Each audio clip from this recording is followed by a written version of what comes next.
कृष्ण पटरानियों को जब पता चला ब्रजवासी आए हैं, तो उन्होंने पूछा राधा रानी भी आई हैं? तब किसी ने बताया, बोले हाँ किशोरी जी भी आई हैं। कृष्ण पटरानियों ने अहंकार वश, अपने रूप लावण्य के प्रति अहम वश किशोरी जी के दर्शन की अभिलाषा रखी। हम त्रिभुवन सुंदर हैं, स्वर्ग की भी अप्सराएं भगवान की पटरानियों को देख करके घूंघट कर लेती हैं, इतनी सुंदर हैं भगवान की पत्नियां। आज समस्त त्रिभुवन लोक नायक श्री कृष्ण की पत्नियां श्री किशोरी जी का दर्शन करने जा रही हैं और इस अहंकार में जा रही हैं, क्या हमसे ज्यादा सुंदर हैं? रुक्मणी आदि पटरानियां सब श्री जी से मिलने के लिए जैसे ही गईं, एक सुंदर शिविर जैसा लगा था, कपड़े का एक टेंट लगा था कुरुक्षेत्र में, जैसे ही उसमें प्रवेश किया, परम सुंदरी मृगनयनी कुंगराले केश, उस रूप लावण्य का दर्शन करके भगवान की अष्ट पटरानियां मोहित हो गई, बोलना भूल गई कि हमें कुछ कहना है, और आपस में चर्चा करने लगी, सौंदर्य तो इसे कहते हैं, हम किस बात का अभिमान कर, मतलब पहला रूप देखते ही अभिमान नष्ट हो गया कि हम सुंदर हैं, ये अभिमान था उनको। रूप लावण्य का दर्शन करके रुक्मणी आदि पटरानियों ने प्रणाम किया, हे राधिका जी हमारा प्रणाम स्वीकार करें। तब उस परम सुंदरी ने बोले कि क्षमा करें, पर किशोरी जी की सहचरी हूं मैं, किशोरी जी तो भीतर विराज रही हैं।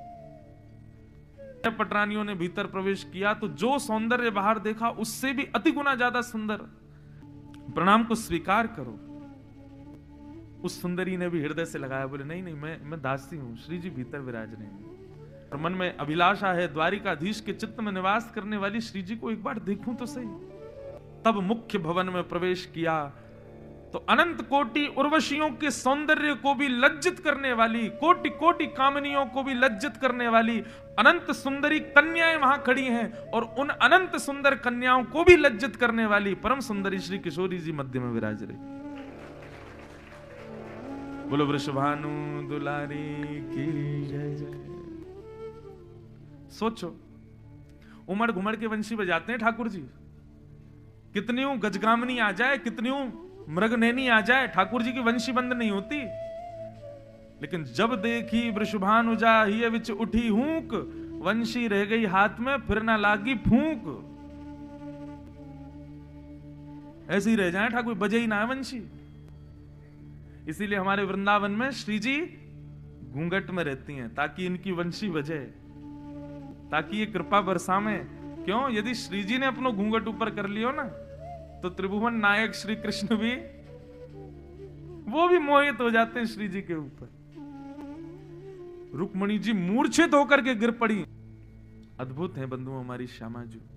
बंधुओं, एक बार मैं अपनी कथा में कह रहा था और एक संत ने मेरी इस बात पर मोहर लगा के सिद्ध कर दिया, आप बिल्कुल सत्य कह रहे हो। मैंने तो मन का भाव कहा था कि हमारे श्याम सुंदर और श्री जी में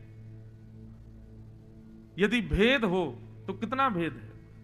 रुक्मणी जी से किसी ने पूछा कि श्री जी कितनी सुंदर हैं, जो बाकी की पटरानियां भीतर नहीं जा पाई, उन सब ने रुक्मणी जी के बाहर आने के बाद पूछा कि किशोरी जी कितनी सुंदर हैं, ये बताओ। बोले सुनो, हमारे द्वारिकाधीश दिन भर के श्रमित, दिन भर के थके हुए जब रात्रि में आते हैं और आकर के शयन शैया पर लेटते हैं, अपने समस्त आभूषणों को उतार देते हैं, अपने केशों को खोल लेते हैं, घुंघराले केशों को, नेत्रों में थोड़ी थोड़ी नींद भरी होती है, आंखें थोड़ी थोड़ी लाल हो जाती हैं। ऐसे श्याम सुंदर थके हारे जब शयन शैया पर पौड़ते हैं, ऐसे पौड़े हुए श्याम सुंदर का यदि वर्ण कृष्ण से गौर कर दिया जाए तो ऐसा लगेगा मानो श्री जी लेटी हुई, इतनी सुंदर है श्री जी। कोई भेद नहीं बता सकता है, बिल्कुल एकाकार स्वरूप है। जैसे श्याम सुंदर है वैसे ही किशोरी जी हैं, बस ठाकुर जी श्याम वर्ण के हैं और किशोरी जी गौर वर्णा है। तप्त कांचन गौरांगी